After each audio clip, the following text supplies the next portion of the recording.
le son. On vérifie si la caméra est bien en place. On met les hélices. Non, ça va. Qu'est-ce qu'il me dit? Le téléphone portable sert de retour vidéo. Et le logiciel qui contrôle effectivement l'interface, c'est une application sur Android, iPhone ou iPad. Le logiciel est à l'intérieur du téléphone, le boîtier c'est juste pour avoir les commandes, c'est ça? Exactement. Il commence par le commande de la caméra. Vous avez une petite molette là pour commander le tilt. En fait, quand on est tout seul, on peut faire que des mouvements de tilt. D'accord. Et les mouvements de panne, ils sont bloqués. Tu peux la prendre en main et me les montrer comment tu Alors, de ce côté-là, vous avez les gaz qui vous permettent de monter, descendre et pivoter sur vous-même. Et ce côté-là, vous avez les directions. Avant, arrière, gauche et droite. Et donc, le pilotage, c'est un mélange des gaz et des directions. Vous puissiez tourner, etc. Et donc, la caméra maintenant. Et la caméra, c'est cette molette-là qui permet de contrôler le tilt, c'est-à-dire le mouvement descendant et montant de la caméra. Comment est-ce que tu arrives à manier les trois en même temps? Je sais pas, j'ai déjà habitué. En fait, avec force de réflexe et les jeux vidéo, ça vient tout seul. Nicolas? Oui. En quel format vas-tu tourner? Je pense en point move, en 4K. On a la possibilité d'utiliser ces rushs dans le cadre d'un film pour un long métrage. Ça peut être projeté sur un grand écran sans problème. Ça matche très bien avec les grosses caméras qu'on a dans le secteur du film. Sans problème.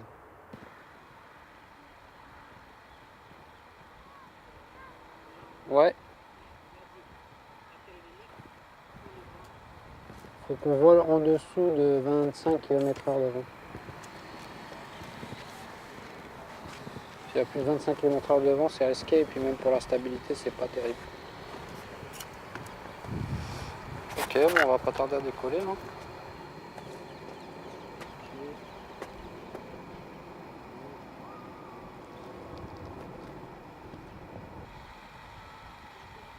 Une des opportunités que j'ai eues en étant ici, à la Cité du Cinéma, j'allais manger au restaurant de la Cité. Je connaissais Bernard, le machiniste de la société de location Nextshot, qui dînait avec un jeune directeur de production, Aziz Beykai, qui était sur le film d'Abderrahmane Sissako, Timbuktu, qui m'a dit oui, j'aurais peut-être besoin d'un drone sur un film.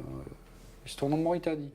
Je lui ai laissé ma carte, sans savoir si elle allait me rappeler ou pas. Et un mois plus tard, j'étais à New York, un week-end, fin novembre.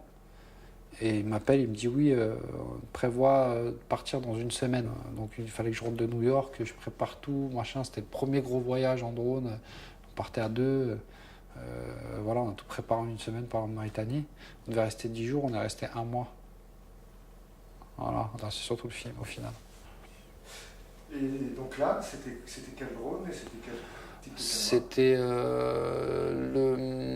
le gros porteur là qui est juste au-dessus avec une nacelle qu'on rajoute. Et la caméra qu'on utilisait dessus, il y avait une Blackmagic à l'époque, la Blackmagic 2K, avec des Cooke S4 en tant qu'objectif. Voilà. Donc c'était à peu près 12 kilos qu'on envoyait dans les airs. Vous êtes prêts? Ça tourne?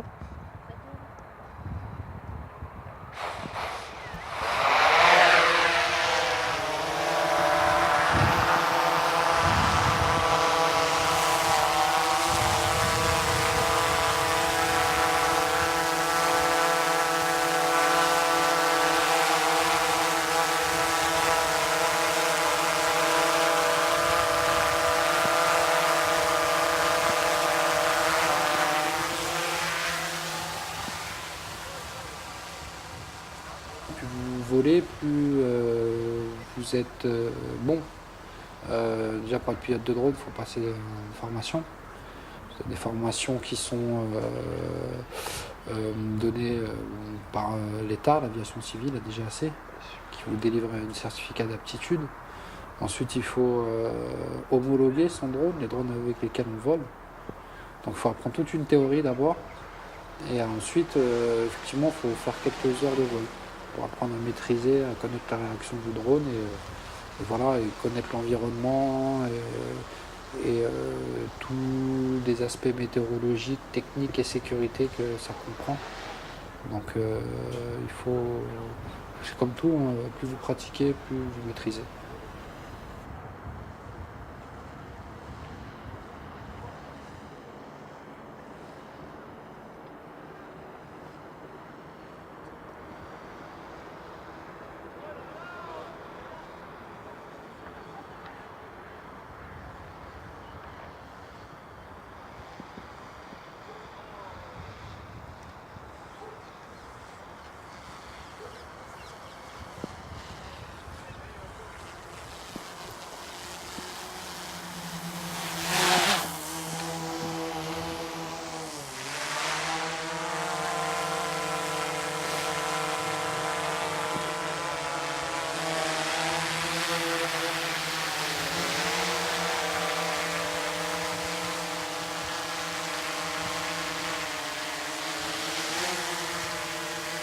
Waouh! J'ai vu derrière, il était là. Ah, on va faire un petit cliché. Si vous deviez vous adresser à quelqu'un qui veut être pilote de drone, quels conseils pourriez-vous lui donner? Quelles sont les qualités qu'il devrait avoir? Alors, conseil, beaucoup s'entraîner, bien connaître son matériel, être prudent, pas faire le fou. C'est du matériel qui coûte cher, donc j'espère pour lui qu'il ait bien été assuré, pour qu'il ait les moyens financiers de gérer les pannes, les casses ou des choses comme ça. Mais ouais, beaucoup s'entraîner, bien faire attention à la sécurité des gens. Tant que vous n'avez pas une société pour faire cette activité-là, vous n'êtes pas dans les normes. Donc vous n'êtes pas assuré. Et donc vous vous mettez en danger, vous mettez les autres en danger. Vous prenez des risques. C'est aussi simple que ça. Donc le plus logique, c'est de monter une société, d'avoir toutes les autorisations, les formations, les homologations sur ces drones pour pouvoir pratiquer en toute légalité. Ça a l'air d'être un jeu d'enfant comme ça, même si ça y ressemble, c'en est pas un. C'est un jeu de grand qui coûte cher, qui peut coûter cher, qui peut vite se transformer en catastrophe. Imaginez-vous le drone tomber sur la tête à quelqu'un et tuer quelqu'un, ou une hélice de drone, ça fait très mal quand ça tourne, ça peut couper en doigts. Donc il faut être prudent, il faut être soigneux, et voilà, il faut être assidu. C'est comme tout, il faut s'entraîner. Les pilotes de voiture, ils s'entraînent, les pilotes de drone, ils s'entraînent. Voilà, si vous ne faites pas des prestations régulièrement, de temps en temps, c'est bien de partir et se faire des vols perso, détente ou d'entraînement.